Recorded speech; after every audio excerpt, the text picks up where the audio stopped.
Donc Genèse 1, chapitre 1, à partir du verset 1. Au commencement, Dieu créa les cieux et la terre. La terre était informe et vide, et il y avait des ténèbres à la surface de l'abîme, et l'Esprit de Dieu se mouvait au-dessus des eaux. Dieu dit que la lumière soit, et la lumière fut. Dieu vit que la lumière était bonne, et Dieu sépara la lumière d'avec les ténèbres. Dieu appela la lumière jour, et il appela les ténèbres nuit. Ainsi, il y eut un soir et il y eut un matin. Ce fut le premier jour. Dieu dit qu'il y ait une étendue entre les eaux et qu'elle sépare les eaux d'avec les eaux. Et Dieu fit l'étendue et il sépara les eaux qui sont au-dessous de l'étendue d'avec les eaux qui sont au-dessus de l'étendue. Et cela fut ainsi. Dieu appela l'étendue ciel. Ainsi, il y eut un soir, il y eut un matin, et ce fut le deuxième jour. Dieu dit que les eaux qui sont au-dessus du ciel se rassemblent en un seul lieu, et que le sec paraisse. Et cela fut ainsi. Dieu appela le sec terre, et il appela l'amas des eaux mer. Dieu vit que c'était bon. Puis Dieu dit que la terre produise de la verdure, de l'herbe portant de la semence, des arbres fruitiers donnant des fruits selon leur espèce et ayant en eux leur semence sur la terre. Et cela fut ainsi. La terre produisit de la verdure, de l'herbe portant de la semence selon son espèce, et des arbres donnant du fruit ayant en eux leur semence selon leur espèce. Dieu vit que c'était bon. Ainsi, il y eut un soir et il y eut un matin, ce fut le troisième jour. Dieu dit qu'il y ait des luminaires dans l'étendue du ciel pour séparer le jour d'avec la nuit, que ce soit des signes pour marquer les époques, les jours et les années, et qu'ils servent de luminaires dans l'étendue du ciel pour éclairer la terre. Et cela fut ainsi. Dieu dit, les deux grands luminaires, le plus grand luminaire pour présider le jour et le plus petit luminaire pour présider la nuit. Il fit aussi les étoiles. Dieu les plaça dans l'étendue du ciel pour éclairer la terre, pour présider au jour et à la nuit, et pour séparer la lumière d'avec les ténèbres. Dieu vit que cela était bon. Ainsi, il y eut un soir, il y eut un matin, et ce fut le quatrième jour. Dieu dit que les eaux produisent en abondance des animaux vivants, et que des oiseaux volent sur la terre vers l'étendue du ciel. Dieu créa les grands poissons et tous les animaux vivants qui se meuvent, et que les eaux produisirent en abondance selon leur espèce. Il créa aussi tout oiseau ailé selon son espèce. Dieu vit que c'était bon. Dieu les bénit en disant « Soyez féconds, multipliez et remplissez les eaux des mers, et que les oiseaux multiplient sur la terre. » Ainsi, il y eut un soir et il y eut un matin. Ce fut le cinquième jour. Dieu dit que la terre produise des animaux vivants selon leurs espèces, du bétail, des reptiles et des animaux terrestres selon leurs espèces. Et cela fut ainsi. Dieu fit les animaux de la terre selon leur espèce, le bétail selon son espèce et tous les reptiles de la terre selon leur espèce. Dieu vit que cela était bon. Puis Dieu dit, faisons l'homme à notre image, selon notre ressemblance, et qu'il domine sur les poissons de la mer, sur les oiseaux du ciel, sur le bétail, sur toute la terre et sur tous les reptiles qui rampent sur la terre. Dieu créa l'homme à son image. Il le créa à l'image de Dieu. Il créa l'homme et la femme. Dieu les bénit et Dieu leur dit, soyez féconds, multipliez, remplissez la terre et assujettissez-la, et dominez sur les poissons de la mer, sur les oiseaux du ciel, sur tout animal qui se meut sur la terre. Et Dieu dit, je vous donne toute l'herbe portant de la semence et qui est à la surface de la terre, et tout arbre ayant en lui du fruit d'arbre portant de la semence. Ce sera votre nourriture. Et à tout animal de la terre, à tout oiseau du ciel, À tout ce qui se meut sur la terre, ayant en soi un souffle de vie, je donne toute herbe verte pour nourriture. Et cela fut ainsi. Dieu vit que tout ce qu'il avait fait, il vit tout ce qu'il avait fait, et voici, c'était très bon. Ainsi, il y eut un soir, il y eut un matin, et ce fut le 6e jour. Ainsi furent achevés les cieux et la terre, et toute leur armée. Dieu acheva au 7e jour son œuvre qu'il avait faite, et il se reposa au 7e jour de toute son œuvre qu'il avait faite. Dieu bénit le 7e jour, et il le sanctifia, parce qu'en ce jour, il se reposa de toute son œuvre qu'il avait créée en la faisant. Nous prions. Notre Seigneur, notre Dieu, qu'est-ce que nous sommes petits devant toi, toi qui as fait toutes choses. Alors que ce matin, nous méditons sur ta parole, sur nos origines, sur le commencement des choses, nous voulons, Seigneur, que tu nous montres cette petitesse que nous sommes et que nous nous courbons devant toi, le Dieu créateur.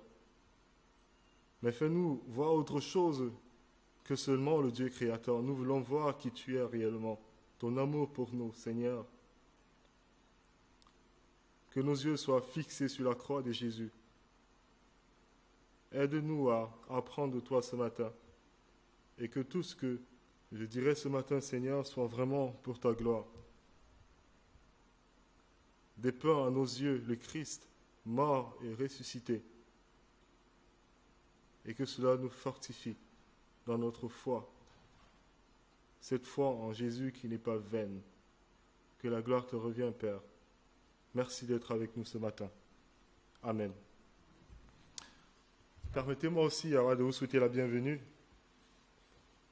Et ce matin, nous continuons notre série sur le texte de la Genèse, notre série sur nos origines, sur le commencement des choses. Et nous continuons dans Genèse chapitre 1. La dernière fois, si vous vous souvenez, nous avons fait une introduction en étudiant le tout premier verset de la Bible. Au commencement, Dieu créa les cieux et la terre. Et vous vous souvenez que nous avions dit que ce verset était la clé d'entrée dans la Bible, le fondement de toutes les doctrines, de toutes les autres doctrines de la Bible. Négligez cette partie de la Bible et tous les 65 autres livres deviennent incompréhensibles, n'ont plus aucun sens. La création de Dieu est tellement importante. Et nous avons aussi vu que la Bible commençait par une déclaration de ce genre, une affirmation aussi forte. Au commencement, Dieu créa les cieux et la terre. La Bible commençait sans vouloir nous prouver quoi que ce soit, tout simplement parce que l'existence de Dieu est évidente. Elle attend juste une réponse de foi de notre part. Et c'est la base de toute relation. S'il vous faut une relation avec Dieu, elle doit être basée sur la confiance. Mais ce n'est pas parce que la Bible nous demande un acte de foi qu'il n'y a pas de preuve. C'est la distinction qu'on a vue. Ce n'est pas parce qu'elle demande un acte de foi qu'il n'y a pas de preuve. Mais la Bible est toujours basée sur des faits. Tout ce que la Bible dit est basé sur des faits. Les preuves de l'existence de Dieu sont partout lorsqu'on regarde la création. C'est tellement évident que la Bible n'a même pas besoin d'en parler au début. Regardez d'ailleurs les animaux, la nature et tout ce qui s'y trouve. Et en plus, on a vu que cette foi est vérifiable, tout simplement parce qu'elle explique tout. Ayant la foi en Jésus, on comprend tout. Tout prend un sens. Tout devient cohérent. On comprend pourquoi le monde, on comprend pourquoi l'homme est au-dessus des autres créatures. On comprend pourquoi le mal, pourquoi la mort, tout devient clair grâce à cette foi. Et enfin, nous avons aussi vu que toutes les autres façons de penser, qui souvent se moquent de la foi chrétienne, sont aussi basées sur une foi, même celles qui prétendent avoir des preuves, comme l'athéisme. Les athées qui vous diront que je ne crois qu'en ce que je vois. Je ne peux croire qu'en ce que... je peux pas croire en Dieu, parce que je ne le vois pas. Hein. Ce sont des confessions de foi, parce que ces raisonnements est bâti en fait sur des présupposés qui ne peuvent pas prouver.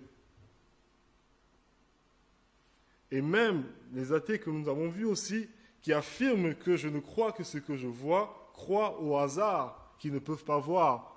Parce que pour éliminer Dieu, on est obligé de croire au hasard. Mais ils ne peuvent pas voir le hasard.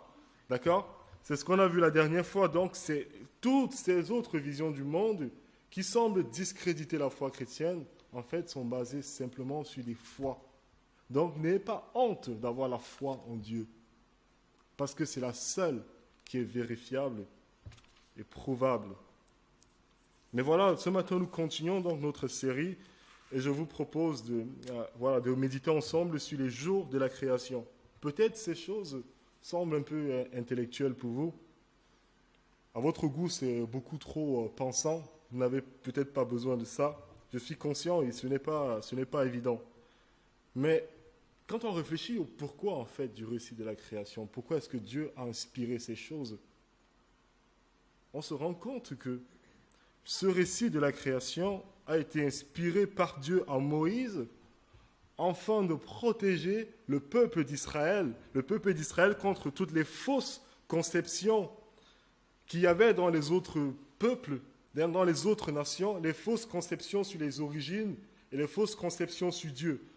Par exemple, il y a un Dieu du peuple babylonien, par exemple, il apparaît dans l'Ancien Testament quelquefois, il s'appelle Marduk. Alors, ce Dieu dit qu'il a créé l'homme parce que les dieux avaient besoin des esclaves et qu'ils avaient besoin de main-d'œuvre qui allait faire le travail à leur place. Vous vous rendez compte à quel point Israël avait besoin de la vérité sur les origines pour être protégé de ce genre de conception? Ou encore, il y avait d'autres nations, par exemple, qui vénéraient la lune, le soleil et d'autres astres. Et le peuple d'Israël devait savoir que Dieu avait créé la lune, le soleil et plein d'étoiles afin qu'ils servent de luminaires, pas pour qu'ils soient adorés. Et il fallait que le peuple d'Israël ait ce texte pour le comprendre. Les temps ont changé. On n'est plus à cette époque-là. Cette idolâtrie n'existe presque plus aujourd'hui, même si 60% des Français consultent l'horoscope tous les matins. Vous voyez à quel point on a besoin d'être protégé de ces fausses conceptions de la nature, de la création de Dieu. Aujourd'hui, il y a quelque chose qui paraît un peu plus intellectuel, qui s'appelle l'évolution, qui mine nos églises aujourd'hui, qui détourne nos jeunes de l'évangile de Jésus-Christ. Et franchement, ce serait passer à côté du but de ce texte de ne pas donner des réponses claires à ce problème qu'est la théorie de l'évolution. Mais nous voulons aussi rester christocentriques. Nous voulons rester christocentriques, centrés sur le Christ. Et on va essayer de faire ça ce matin. Soyez patients envers moi, je vous en prie. Et voilà, la prochaine fois, je pense que ce sera un peu plus différent parce que nous allons voir la doctrine du péché originel, des choses un peu plus concrètes. Mais souvent, nous manquons de confiance dans la parole de Dieu. Nous manquons de confiance. Et mon objectif ce matin, c'est de vous montrer que, en dehors du récit de la création, en dehors du récit de la Genèse, dans la Bible, le monde que nous connaissons n'est pas possible. Et nous allons le voir ce matin en 3 points. Pourquoi devons-nous croire au récit de la création? Premièrement, parce que c'est la seule source fiable possible sur la création du monde. Deuxièmement, parce qu'il nous révèle la nature et le caractère parfait de Dieu qui explique notre monde. Et troisièmement, parce que rejeter le texte de la Genèse ou l'accepter partiellement détruit complètement l'évangile de Jésus-Christ. Et c'est ce que nous allons voir ce matin. Donc la première chose, c'est que c'est la seule source fiable pour savoir comment le monde a été créé. Une des choses qui nous fait souvent douter du récit de la création de la Bible, c'est parce que souvent nous mélangeons tout. Nous ne mettons pas chaque chose à sa place. Nous oublions que le sujet de la création n'est pas une question scientifique. Le texte de la création n'est pas une question scientifique, c'est une question théologique. Alors, ne voyez pas une opposition dans ce schéma entre la foi et la science, ce n'est pas ça du tout. Là, il s'agit de deux domaines de compétences qui sont totalement différents. Mais souvent, nous mélangeons les choses. Si vous voulez savoir comment le monde a été créé, si vous voulez connaître les origines de l'univers, vous devez regarder à la Bible et pas autre chose. La Bible n'est pas une théorie, c'est des faits, en particulier sur le sujet de la création. Parce que personne n'était là lorsque Dieu a tout créé. Nous avons un seul témoin au commencement des choses, et c'est Dieu lui-même. Est-ce que vous avez assez de confiance en Dieu pour croire qu'il a fait le monde en 6 jours de 24 heures? Est-ce que vous avez assez de confiance en Dieu pour croire qu'il a fait le monde en 6 jours de 24 heures? Peut-être direz-vous ce matin, vous êtes peut-être chrétien ou pas, vous direz, le texte de la Genèse, ce n'est pas forcément ce qui est arrivé. Il y a plein de vérités là-dedans, on peut le prendre comme ça. Mais c'est la science qui nous permet de comprendre le texte de la création. Vous direz peut-être ça ce matin. Mais cette idée n'est pas vraie. Tout simplement parce qu'il n'y a pas d'explication scientifique à la création. Il n'y a pas d'explication scientifique à la création. La création n'est pas un événement naturel, nous dit la Bible. Vous voyez comment on mélange tout? La création n'est pas un événement naturel. La science ne peut pas vous expliquer ce qui s'est passé. La science, normalement, est basée sur l'observation. Personne n'a jamais observé la création. La science, normalement, est basée sur l'observation et le besoin de vérifier ses hypothèses par des répétitions en laboratoire. La création ne peut pas être observée. Elle ne peut pas être répétée. Elle ne peut pas être analysée en laboratoire. Donc, elle ne peut pas être vérifiée par un procédé scientifique. La création n'est conduite par aucune loi de la nature. Le texte de la création, les origines, ne sont conduits par aucune loi de la nature, nous dit la Bible. Réfléchissons bien lorsque nous allons chercher des théories humaines pour venir les plaquer sur le texte de la Bible. C'est une anecdote, mais il y a une époque, j'avais un ami, c'est à l'époque où j'étais étudiant au lycée Charlemagne, je me souviens bien, en fait cet ami, il me posait souvent des questions en fait sur mon pays d'origine, et il avait vu des vidéos sur Internet, et il avait entendu parler de la sorcellerie, des marabouts et des sorciers. Alors, il voulait savoir, il me disait, mais est-ce que tu as vu ce phénomène? Est-ce que ça existe vraiment? Je lui réponds, ouais, je suis né, j'ai vu ces choses toute ma vie, et je t'assure que c'est spirituel, toutes ces choses. Mais cet ami, constamment, il essayait de me prouver qu'il y a peut-être une réponse scientifique à ça, que je ne comprends pas tout, peut-être c'est des hallucinations. En fait, il avait toutes sortes de preuves pour me prouver qu'en fait, c'est juste que j'ai des hallucinations et que je ne comprends pas le phénomène. Et qu'un jour, on finira par comprendre le phénomène. Et moi, à chaque fois, je me disais, mais t'es né à Albi, t'as grandi dans un centre-ville en France toute ta vie, et tu veux m'expliquer ce que j'ai vu toute ma vie? Vous voyez à quel point ça peut être fou parfois? Qu'est-ce qu'on met la science toujours sur un piédestal? Ça devient un dieu pour nous. Ça devient un dieu. Au point où on nie toute une partie de la vérité parce que la science demande de le nier.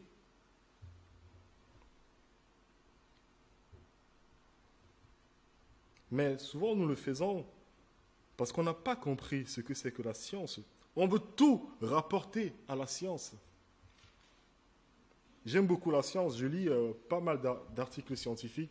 Franchement, c'est incroyable de voir l'intelligence et la sagesse que Dieu a donnée à l'homme pour comprendre son environnement, pour étudier les choses autour d'elle. C'est vraiment incroyable. Mais il y a quelque chose que vous devez savoir. C'est qu'il existe deux types de sciences. Il y a une science qui a cette capacité, cette intelligence que Dieu a donnée à l'homme de comprendre les choses, mais il y a un autre type de science qui devient presque une religion. Alors, ces deux types de sciences, il y a ce qu'on appelle la science des procédés. C'est grâce à cette science que nous avons des téléphones portables, des smartphones, la technologie, cet écran, ce projecteur, ces lumières, les vêtements que nous avons. C'est grâce à la science que nous avons tout ça. Observation, analyse.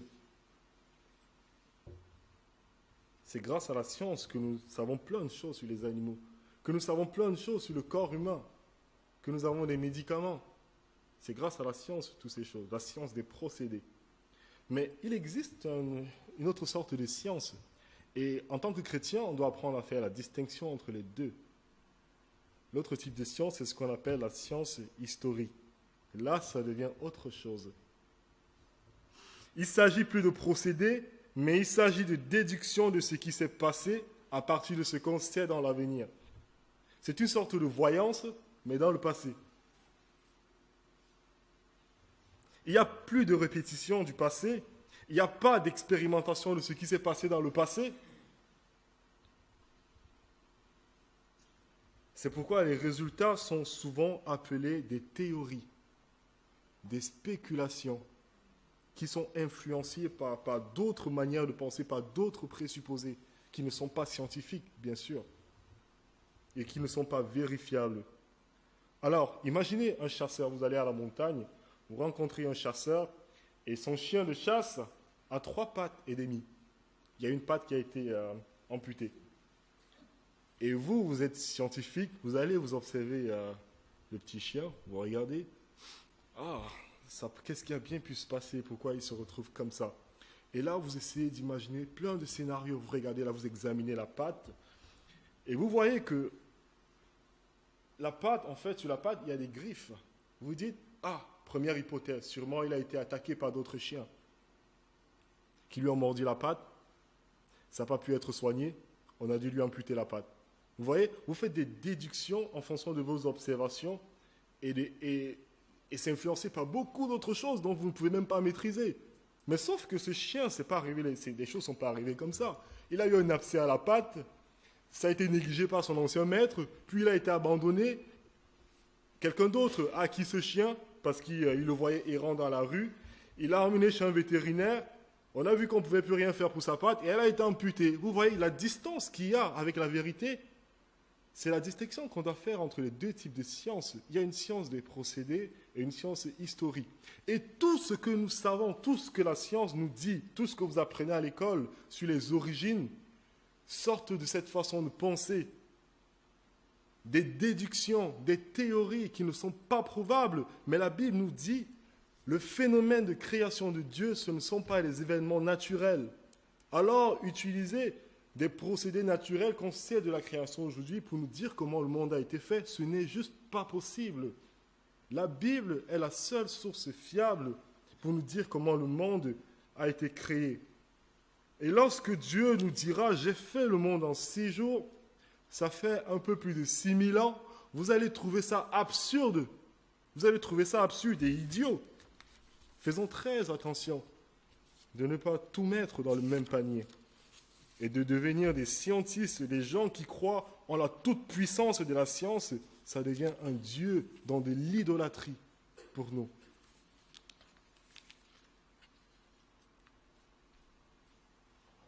Donc, ce que vous lisez dans les livres ou apprenez à l'école ne peuvent pas vous aider à comprendre la création de Dieu.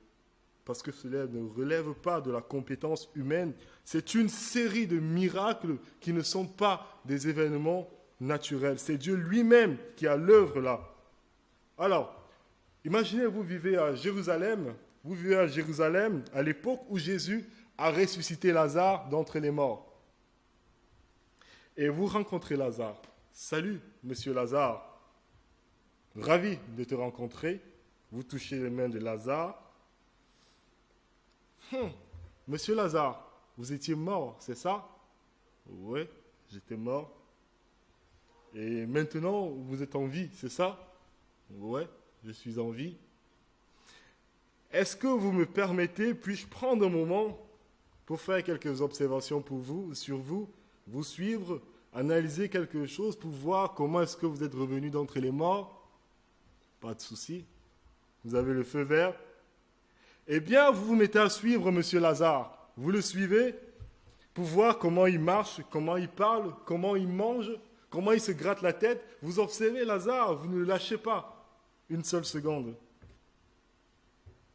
Vous pouvez observer Lazare, le suivre jusqu'à la fin de ses jours, mais vous ne saurez jamais comment il est revenu d'entre les morts. Mais vraiment jamais comment il a été ressuscité d'entre les morts. Vous ne saurez rien parce que la résurrection n'a rien à voir avec des procédés naturels. C'est un miracle. C'est un miracle de la part de Dieu lui-même en Jésus-Christ. Ou bien, vous êtes en Galilée, lorsque Jésus a multiplié les pains, il nourrit 5000 hommes, plus femmes et enfants, avec des pains et des poissons. Et vous voulez comprendre comment Jésus a fait ça. Alors vous décidez d'aller dans la foule et d'interroger chacun d'eux pour savoir comment est-ce que Jésus a multiplié les pains, comment est-ce possible? Et vous posez les questions aux gens. Qu'est-ce que vous avez ressenti quand vous mangez ce pain? Est-ce qu'il y avait une sensation bizarre dans l'estomac? Et la digestion, comment ça s'est passé? Vous suivez ces personnes, vous voulez absolument savoir comment ça s'est fait. Mais c'est une perte de temps. Une perte de temps de vouloir savoir comment Jésus a fait les pains et les poissons à partir de rien. Et c'est la même chose pour la création. Vous pouvez analyser ce que vous voulez. Vous pouvez analyser ce que vous voulez. Vous ne saurez pas grand-chose sur comment le monde est devenu le monde. Parce que c'est Dieu lui-même qui l'a fait à partir de rien. La seule source qui est fiable pour parler des origines du monde n'est pas votre encyclopédie. C'est la Bible. Vous faites confiance à Dieu ou bien vous ne lui faites pas confiance et dans ce cas, vous mettez votre confiance dans la science plus qu'en ce que Dieu dit. En français, ça s'appelle de l'idolâtrie, malheureusement. Est-ce que la Bible a le dernier mot dans votre vie? Est-ce que la parole de Dieu a le dernier mot dans votre vie? Dans tous les domaines, peut-être vous soumettez-vous à la parole de Dieu en matière de morale, parce qu'il y a une bonne moralité dans la Bible. Peut-être vous soumettez-vous à la Bible pour avoir des principes de vie. Peut-être parce que les chrétiens sont gentils et vous aimez bien être au milieu d'eux, vous voulez vous soumettre à la parole de Dieu. Mais lorsque la Bible touche un domaine comme le domaine de la réflexion, là on résiste, parce qu'on a placé un autre Dieu à sa place. On a placé le Dieu de la science. La Bible peut s'exprimer sur tous les sujets, mais pas sur le sujet de la création. Parce que là, il y a un autre Dieu qui est plus intelligent, paraît-il. Le Dieu de la science. C'est un défi de se soumettre totalement à la parole de Dieu. C'est un défi pour nous, en tant que chrétiens. Pourquoi devons-nous croire et faire confiance au texte de la Genèse? Pourquoi devons-nous croire au récit de la création? Parce que c'est la seule source fiable possible à la création du monde. Ça, c'était notre premier point. Maintenant, notre deuxième point. Pourquoi devons-nous croire au récit de la Genèse et à la parole de Dieu? Tout simplement parce que le texte nous révèle la nature et le caractère parfait de Dieu qui explique notre monde. Vous allez comprendre ce que je veux dire. C'est bien d'avoir des idées sur les origines, c'est bien d'avoir plein de théories sur le commencement des choses. Mais si rien ne coïncide avec la réalité, il y a peut-être un problème quelque part. N'est-ce pas? Il y a peut-être un problème quelque part. Et vous allez voir que dans notre récit, il y a plein de petits détails qui sont très importants parce qu'ils nous permettent de comprendre notre monde, de comprendre le pourquoi des choses. Et nous allons relever deux seulement. Le premier détail, c'est celui de la nature même de Dieu. Celui de la nature de Dieu. Qu'est-ce que le texte de la Genèse nous révèle sur la nature de celui-là même qui a créé toutes choses? Regardez avec moi. Au verset 1, on a une première mention de Dieu. Dieu créa les cieux et la terre. Puis au verset 2, on a une autre mention, mais il s'agit plus seulement de Dieu, mais de l'Esprit de Dieu. Pourquoi est-ce qu'on a l'impression que il y a une distinction entre Dieu et l'Esprit de Dieu? Ça, on va voir ça plus tard. Mais on se pose cette question jusqu'à ce qu'on arrive au verset 26 et qu'on constate qu'en fait, il y a plusieurs personnes en Dieu. Le verset 26 nous dit « Faisons l'homme à notre image, selon notre ressemblance. » Faisons, le pluriel, l'homme à notre image, selon notre ressemblance. Pourquoi Dieu se met tout à coup à parler au pluriel? C'est une bonne question. Et pourquoi est-ce que ça apparaît dans le texte de la création? Pourquoi est-ce que c'est important que ça apparaisse dans le texte de la création? On va fouiller dans le reste de la Bible pour essayer de comprendre. Nous demandons à l'apôtre Jean, et il nous dit au premier verset de son évangile, « Au commencement était la parole, et la parole était avec Dieu. » Il y a une distinction entre Dieu et la parole. Et la parole était Dieu. La parole s'est faite chair et elle a habité parmi nous. Nous savons tous que l'apôtre Jean parle en fait de Jésus, qui est Dieu, qui s'est fait homme et qui a habité parmi nous. Il parle de Jésus. Et le plus intéressant, c'est que Jésus, dans Jean 10, verset 30, nous dit « Moi et le Père, nous sommes un ». Ça nous éclaire en fait sur la nature de ce faisan. La nature, dans le faisan, en fait, on a trois personnes qui apparaissent. On a Dieu, le Père. On a Dieu, le Fils, qui est Jésus, la parole qui s'est faite chair. Et on a Dieu, le Saint-Esprit, qui apparaît dans le verset 2. Trois personnes en un. Le nom qu'on a donné à cette pluralité en Dieu, c'est la Trinité. La Trinité. Trois personnes en un. Mais pourquoi est-ce qu'il faut que la Trinité apparaisse dans le texte de la Genèse? Vous allez voir que ce n'est pas un hasard. Vous allez voir que c'est tellement important qu'il y ait la Trinité dans le texte de la Genèse. Je m'explique. Jésus, qui est la deuxième personne de la Trinité, nous dit qu'il est le Fils. Pourquoi précise-t-il, pendant sa venue, qu'il est le Fils? Ah bien, si Jésus est le Fils, c'est parce qu'il y a un Père. C'est parce que dans la Trinité, il y a un Père. Et puis Jésus ajoute, et quand il dit au Père, pour savoir ce qui s'est passé avant la fondation du monde, il dit, tu m'as aimé avant la fondation du monde. Dans la Trinité, il y a un Père, il y a un Fils, il y a une relation d'amour. C'est vraiment ce que nous allons voir aujourd'hui. Voilà ce qui explique notre monde. C'est vraiment cette nature de Père de Dieu et cette relation d'amour qui existe au sein de la Trinité. Vous n'allez voir ça dans aucun autre récit de la création. Et c'est vraiment ce qui explique notre monde. Et vous allez voir pourquoi. Souvent, quand on pense à la question de qu'est-ce que Dieu faisait avant la fondation du monde, ça fait très peur. Il y a des théologiens au XVIe siècle, par exemple, qui n'aimaient pas qu'on pose ce genre de questions. Quand on leur posait la question, mais qu'est-ce que Dieu faisait avant que le monde soit créé? Souvent, ces théologiens répondaient, il préparait l'enfer pour des gens qui sont assez stupides pour poser ce genre de questions. Vous voyez, en fait, ça nous fait peur, mais en fait, ça révèle beaucoup de choses sur le caractère de Dieu. Avant même que le monde soit créé, Dieu a une nature. Et ce n'est que cette nature qui peut expliquer pourquoi il a créé et pourquoi nous sommes là. C'est vraiment ça qui fait l'exclusivité du texte de la Genèse. Chers frères et sœurs, voici la nature profonde de Dieu que Jésus-Christ nous révèle. Il est Père de toute éternité. Dieu est Père de toute éternité. Parce que le Fils est Fils de toute éternité, le Père est Père de toute éternité. Qu'est-ce que ça veut dire d'être Père? Qu'est-ce qu'un Père? Un Père, c'est tout simplement celui-là qui engendre la vie, qui donne la vie. De toute éternité, il donne la vie. Ce n'est donc pas étonnant qu'il décide de créer, qu'il décide de donner la vie. Parce que ça fait partie de sa nature de donner la vie. Et de toute éternité, il donne la vie. Voilà la nature de Dieu qui révèle en fait pourquoi notre monde. Mais en tant que Père, il aime. Voilà un mot important pour nous, l'amour.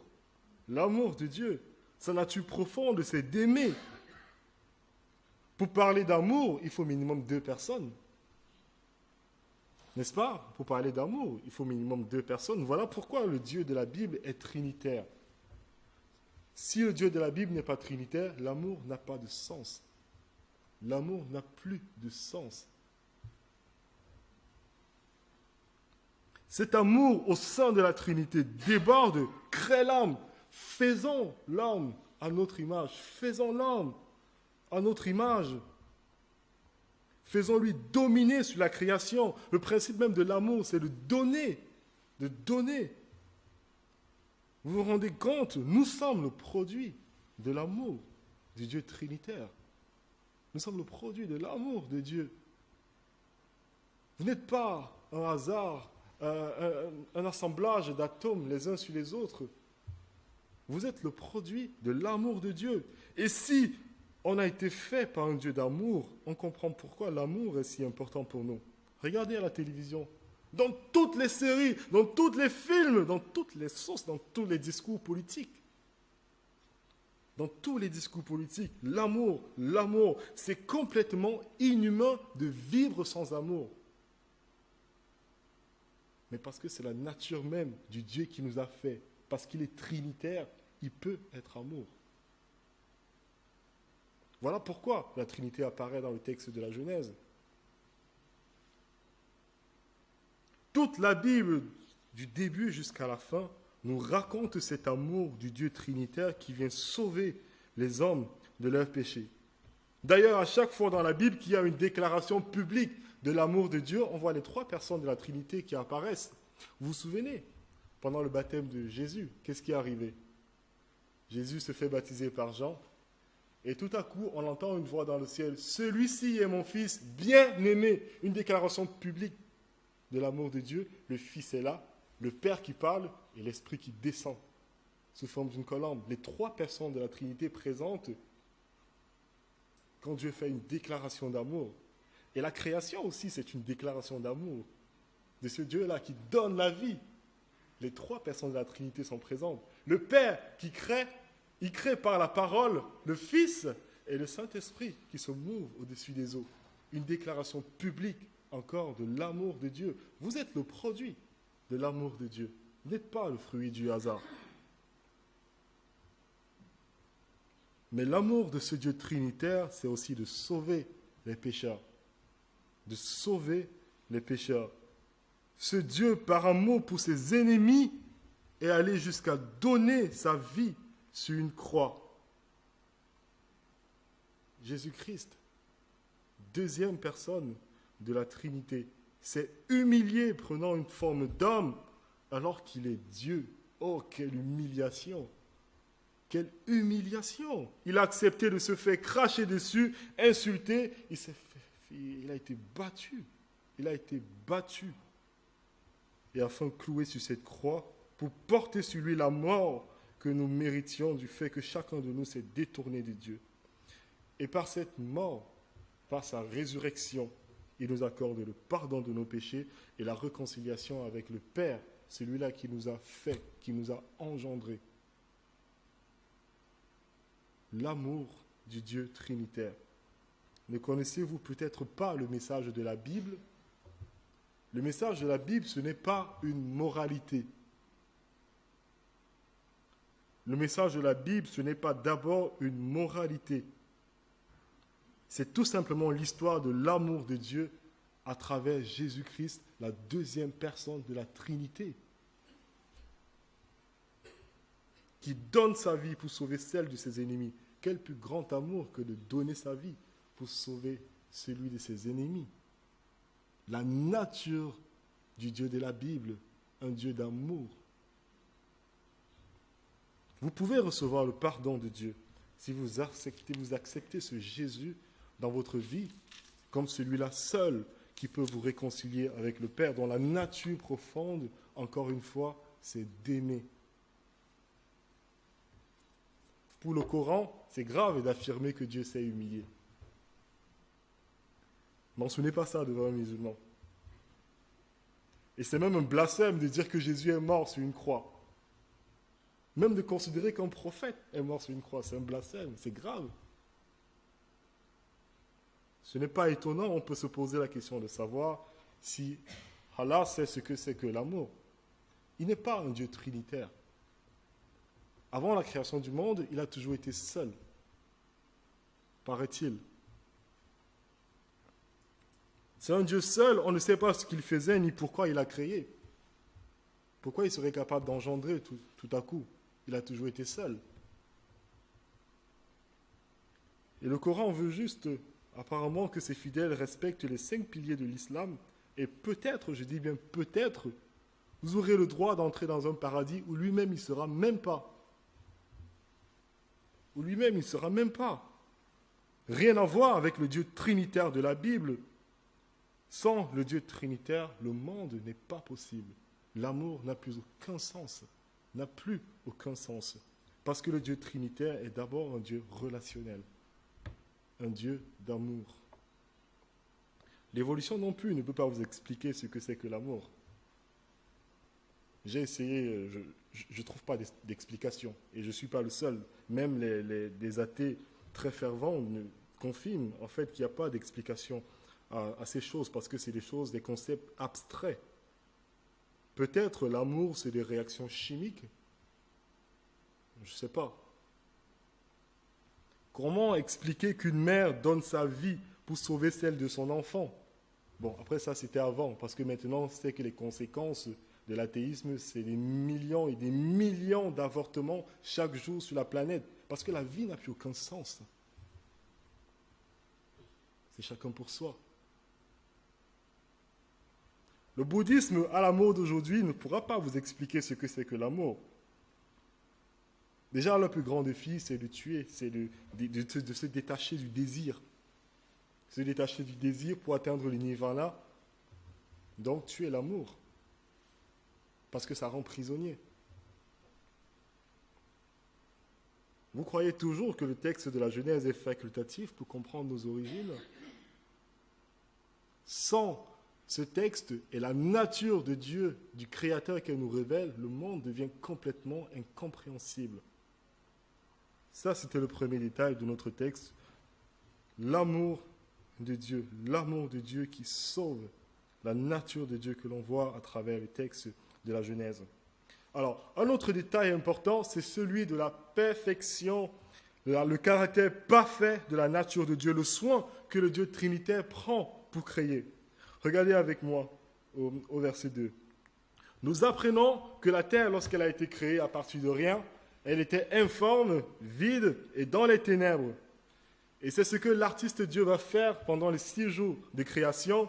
Regardez bien, il va commencer par créer la lumière.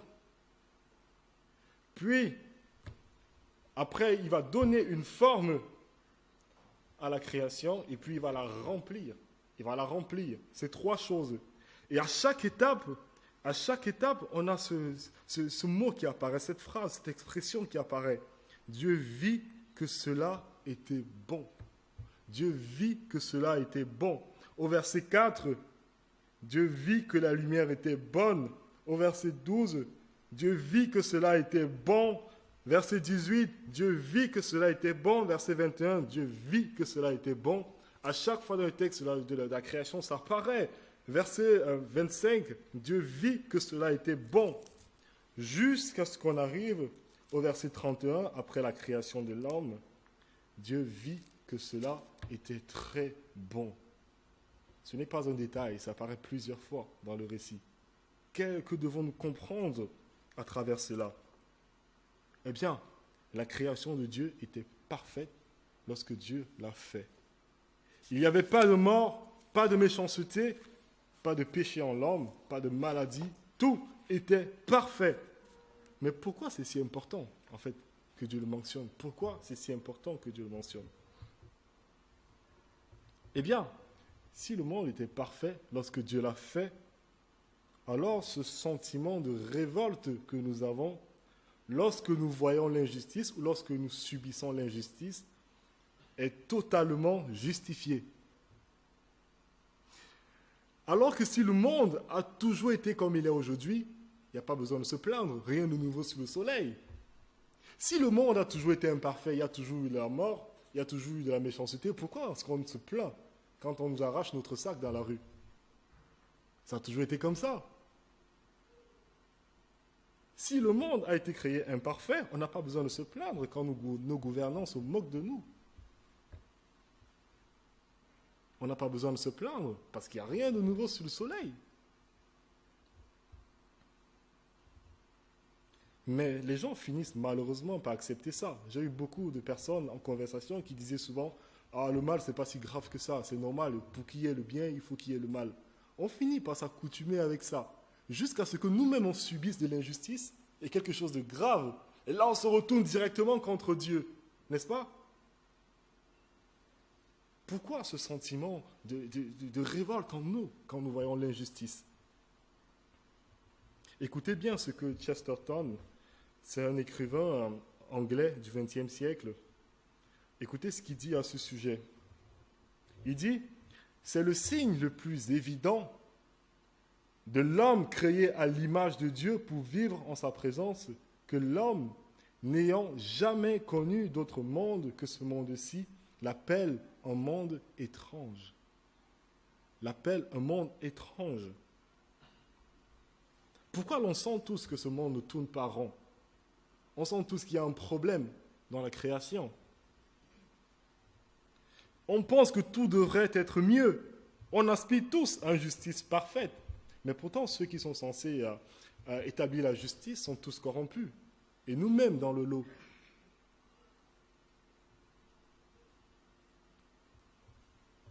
On aspire tous à un amour parfait. Mais nos relations sont laborieuses, difficiles. Ce n'est pas que la faute des autres, c'est notre faute aussi. On mélange sentiments, émotions, et nos relations sont tellement difficiles. L'orgueil et toutes ces choses qui viennent s'insérer. On aimerait qu'il y ait plus de misère. Chaque jour, 9500 personnes meurent de faim sur la planète. Chaque jour.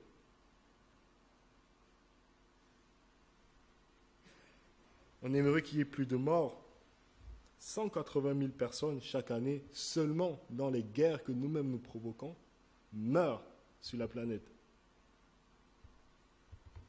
On aimerait qu'il y ait plus de souffrance. Et Chesterton nous dit, comment pouvons-nous avoir ces sentiments, sachant que nous n'avons connu de monde que ce monde imparfait? Est-ce que vous êtes déjà arrivé de partir à l'étranger? Quand je suis venu en France il y a quelques années, j'avais ce qu'on appelle le mal du pays. Je pensais à mon pays d'origine, je pensais à ce que je vivais là-bas, je pensais à ma famille, et j'avais le mal du pays. Je voulais revivre ces choses. Mais la question c'est, si le monde n'était pas parfait, si le monde a toujours été comme ça, pourquoi est-ce qu'on a le mal d'un pays qui n'existe pas? C'est la preuve même que nous avons été créés pour une vie de liberté et de perfection auprès d'un Dieu d'amour parfait. Et seul le texte de la Genèse nous le dit. Nous avons été créés pour vivre dans un monde parfait auprès d'un Dieu parfait. Mais malheureusement, on sait ce qui s'est passé après la création. L'homme s'est détourné de son Créateur et le monde est devenu ce qu'il est. Et depuis, on a en nous le mal de ce pays-là. On a le mal de ce pays. Une histoire tragique qui ne se termine pas là, heureusement. Parce que Dieu n'est pas resté indifférent. Dieu n'est pas resté indifférent à ce que nous avons fait. Peut-être vivez-vous des choses difficiles. Peut-être vivez-vous la mort d'un proche. La maladie peut-être. La pauvreté, subissez-vous de l'injustice d'une manière ou d'une autre, une discrimination quelconque. Ce Dieu trinitaire, dont la nature est d'aimer, n'est pas resté loin. Il est venu résoudre le problème en devenant homme en Jésus-Christ, deuxième personne de la Trinité. Parce qu'il a subi l'injustice, il a connu la souffrance, il a connu la mort. Lui seul peut vous comprendre. Mais en subissant ces choses, il est en train de résoudre le cœur du problème, qui est le cœur même de l'homme. Le cœur de l'homme. Et après seulement, il promet qu'il reviendra établir ce monde parfait que nous désirons tous. Parce que c'est pour cela qu'on a été créés. Parce que ça ne sert à rien d'enlever l'étoile d'araignée si on n'enlève pas d'abord l'araignée. Et l'araignée, c'est votre cœur. Et c'est ça que Dieu est venu, la solution qu'il vient apporter en Jésus-Christ. Il vient résoudre le plus gros des problèmes, celui de notre cœur, celui du péché. Et c'est en Jésus-Christ qu'on a le pardon de ses péchés. Et après, il va restaurer ce monde pour être ce qu'elle a toujours, ce qu'elle devrait être normalement. L'islam ne vous parlera jamais de la création parfaite de Dieu. Mais vraiment jamais. Le mal, au final, c'est quelque chose de relatif. Il faut plutôt faire plus de bien que de mal. Ah, c'est une balance. Dieu va peser ça le jour du jugement. Il ne promet pas non plus un monde parfait. Il promet un paradis où il y a plein de femmes, avec une rivière de vin qui coule. Franchement, c'est ça le paradis, je préfère rester ici.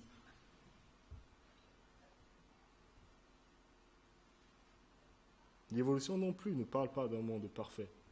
Jamais. La mort, c'est le cours de la vie. Le mal, l'injustice, la souffrance, c'est des concepts abstraits et aléatoires. Et ce n'est pas moi qui le dis. C'est un scientifique athée très connu aujourd'hui qui est à la mode. Anglais, Richard Dawkins, il s'appelle. Écoutez ce qu'il dit par rapport à la souffrance et le mal.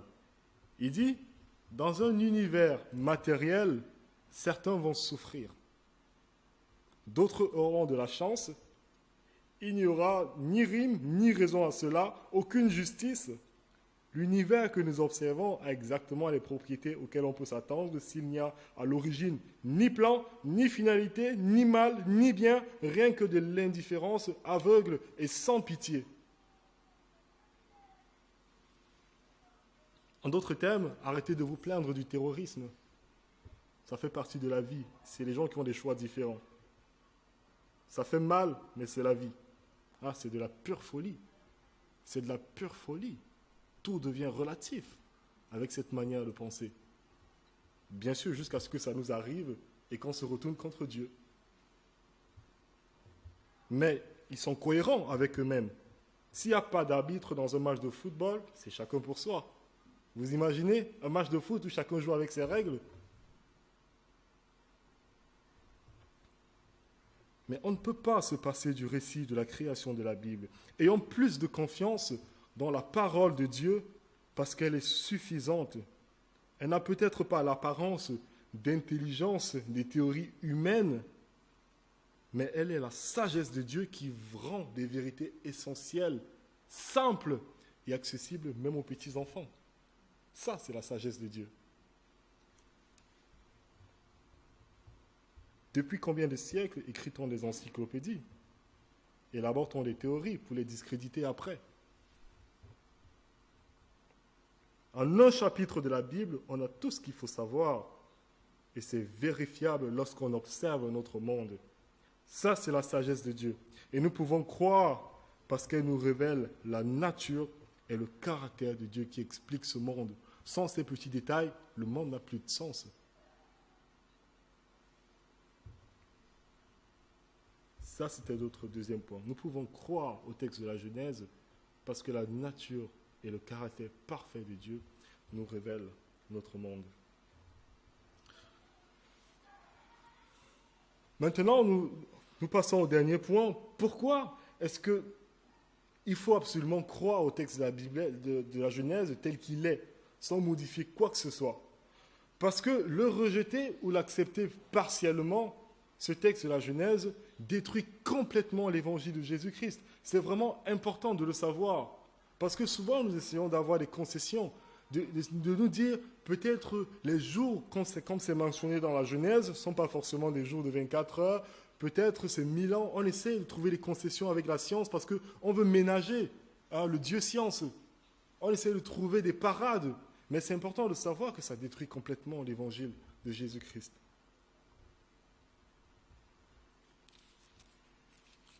J'aimerais pas vous faire croire à travers ces choses que nous sommes intelligents et les autres sont idiots.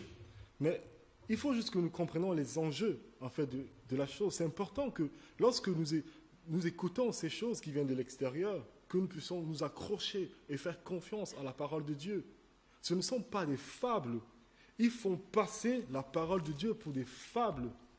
Et en tant que chrétien, on devrait avoir assez de discernement pour pouvoir voir ces choses et de dire non, je m'accroche à toi Seigneur parce que tout ce que tu dis est vrai. Souvent, j'ai rencontré des personnes qui disent qu'ils aiment Dieu. Peut-être c'est votre cas dans la salle. Vous aimez le Seigneur Dieu de tout votre cœur. Vous croyez au salut par la foi en Jésus-Christ. Mais peut-être vous avez beaucoup de mal avec le texte de la Genèse pour des raisons scientifiques. Vous n'arrivez pas à croire que Dieu a fait le monde en 6 jours. C'est absurde. Franchement, ça ressemble à un Disney. Vous voyez ? Vous n'arrivez pas à croire. C'est tellement difficile pour vous. Et souvent, les gens que j'ai vus avec ce genre d'approche, petit à petit, commencent à s'éloigner de l'Église, ne viennent plus trop à l'Église. Parce qu'une fois qu'on commence à relativiser le texte de la Genèse, on peut le faire avec tous les autres textes, ils s'éloignent de la Bible, ils s'éloignent de l'Église, et petit à petit, ils s'éloignent de la foi. Mais qu'est-ce qui se passe? Laissez-moi vous expliquer. Le problème, c'est souvent celui de la durée. Alors, la durée. Dieu a créé le monde en 6 jours de 24 heures. Ce n'est pas possible. La science dit que ce n'est pas possible. Dieu a créé le monde. La science dit que le monde a été fait en 4,5 milliards d'années. Alors, on finit par dire que le texte de la Genèse est poétique. C'est un poème qui donne des vérités sans être la vérité. Je vous assure, beaucoup de chrétiens pensent comme ça. Mais le petit hic, souvent, c'est que la Bible même confirme que Dieu a fait le monde. La Bible même, dans d'autres textes, confirme que Dieu a fait le monde en 6 jours. Alors, dans le texte de l'Exode, vous vous rappelez quand Dieu donne les 10 commandements? Quand il donne les 10 commandements et qu'il parle du sabbat, qu'est-ce qu'il dit? J'ai fait le monde en 6 jours, Dieu a fait le monde en 6 jours, il s'est reposé le 7e jour, alors l'homme devra travailler 6 jours et se reposer le 7e jour. Qu'est-ce que les Israélites devaient comprendre dans ce parallèle tiré avec le texte de la Genèse? Ils devaient tout simplement comprendre que le samedi, qui est le 7e jour de la semaine, qui est un jour de 24 heures, là on est tous d'accord, devait être le jour de repos. Parce que de même, Dieu a créé le monde en 6 jours et le 7e jour, il s'est reposé. Si il faut voir dans les jours de la Genèse autre chose qu'un jour de 24 heures, les Israélites sont complètement paumés. Ils sont complètement perdus. Pourquoi allons-nous insérer dans la Bible des choses que la Bible ne dit pas? Parce qu'on veut ménager le Dieu science. Dieu a créé le monde en 6 jours de 24 heures. En plus de cela, Jésus cite plusieurs fois le texte de la Genèse, lorsqu'il parle par exemple du mariage de Dieu qui a fait l'homme et la femme. C'est le même texte que celui de la création, c'est la suite, c'est le même texte en fait. Il rappelle la création d'Adam et Ève, et pour lui c'est historique, c'est des choses vraies, historiques. Si ce texte c'est un poème, alors l'argument de Jésus n'a plus de sens. Il peut convaincre qui avec ça? C'est un poème.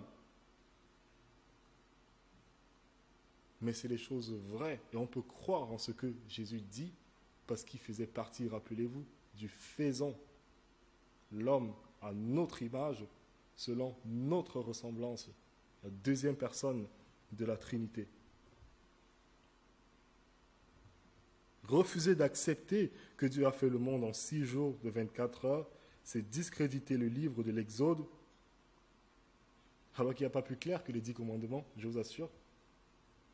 Discréditer le livre de l'Exode, discréditer les autres livres de la Bible, parce qu'au final, tout peut devenir poétique dans la Bible. Hein. Franchement, si on commence à faire ça avec la Genèse, on fait ça avec tous les autres livres.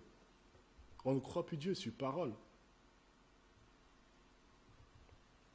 Mais c'est aussi discréditer l'enseignement de Jésus dans la bonne nouvelle du pardon qu'il offre au monde par sa mort et sa résurrection. Parce que si ces paroles sont floues, tout le reste aussi peut l'être. Vous voyez ce qu'on fait de la Bible quand on veut ménager le Dieu science? Mais le problème, c'est encore plus grave que ça. Cette longue période de temps qu'on veut absolument mettre à la place des 6 jours de Dieu suppose l'évolution. Qui dit évolution dit mort. Et c'est le principe. Si vous voulez partir selon l'évolution de la banane à l'éléphant, il faut qu'il y ait une succession de morts et de modifications génétiques. Je ne vais pas rentrer dans les détails. Il faut qu'il y ait une succession de morts. Alors, c'est considérer que la mort fait partie du processus et que la mort n'est pas la conséquence de notre péché. Or, la Bible dit totalement le contraire.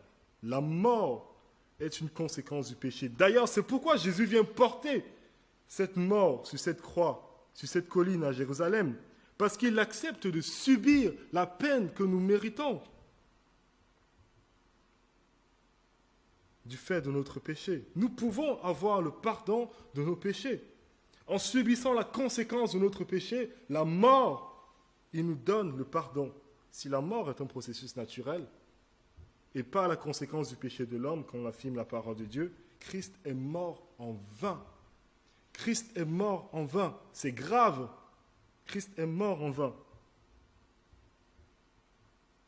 L'espérance de la résurrection de notre corps, l'espérance d'une vie éternelle auprès de Dieu, auprès de celui-là qui est amour, est vaine.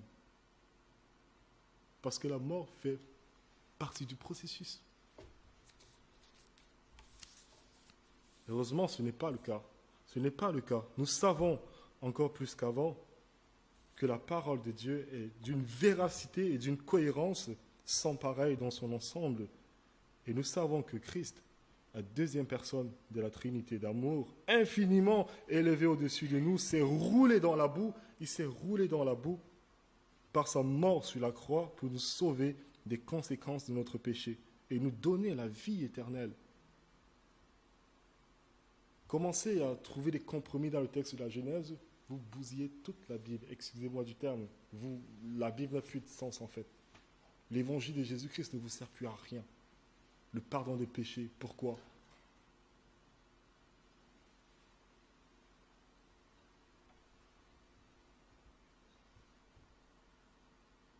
Il vient, en mourant sur cette croix, nous sauver des conséquences de notre péché et nous donner la vie éternelle qu'il a toujours voulu partager avec nous, de par sa nature d'amour qui ne cesse de donner.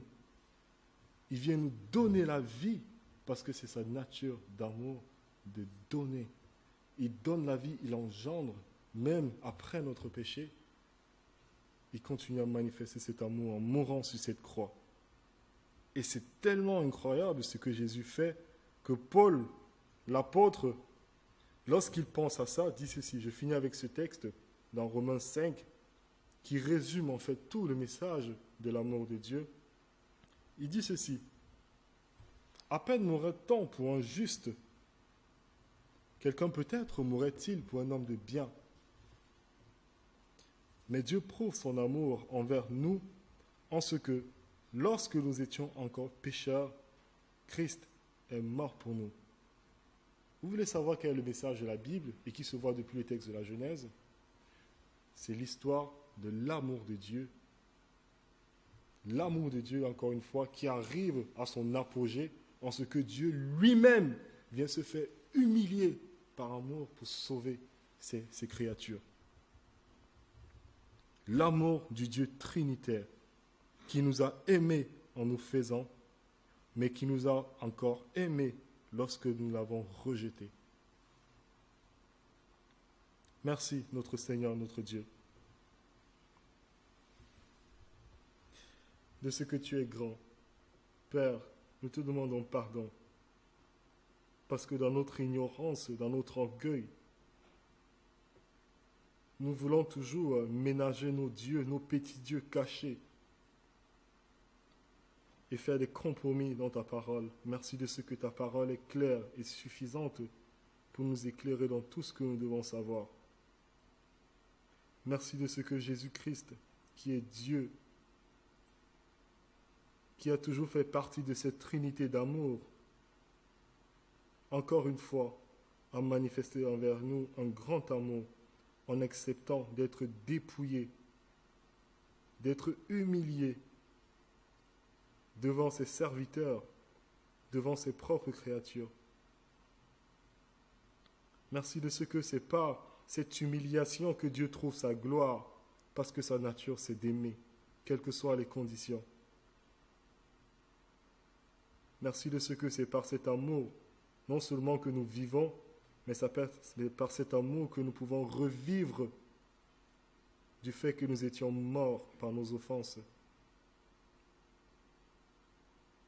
Si ce matin, Seigneur, il y a des personnes parmi nous qui ne voient pas encore cet amour que tu as manifesté pour les hommes, je te supplie, Seigneur, fais tomber toutes les barrières. Donne-nous de ne pas regarder à la sagesse et à l'intelligence humaine, mais de regarder à toi seul. Donne-nous de faire confiance à ta parole. Même lorsqu'elle rentre en duel avec l'intelligence humaine. Parce que toi seul es sage et nous sommes fous devant toi. Que la gloire te revienne, notre Dieu. Toi, le Père qui donne la vie, et notre Seigneur Jésus-Christ, qui t'a manifesté, qui t'a dépeint aux yeux de tous. Que la gloire te revienne aussi à toi, Dieu, le Saint-Esprit, qui chaque jour dans notre vie transforme nos cœurs à ressembler à celui de Jésus-Christ. Nous apprend aussi à manifester cet amour autour de nous. Merci, notre Père. Merci, Dieu Tout-Puissant. Amen.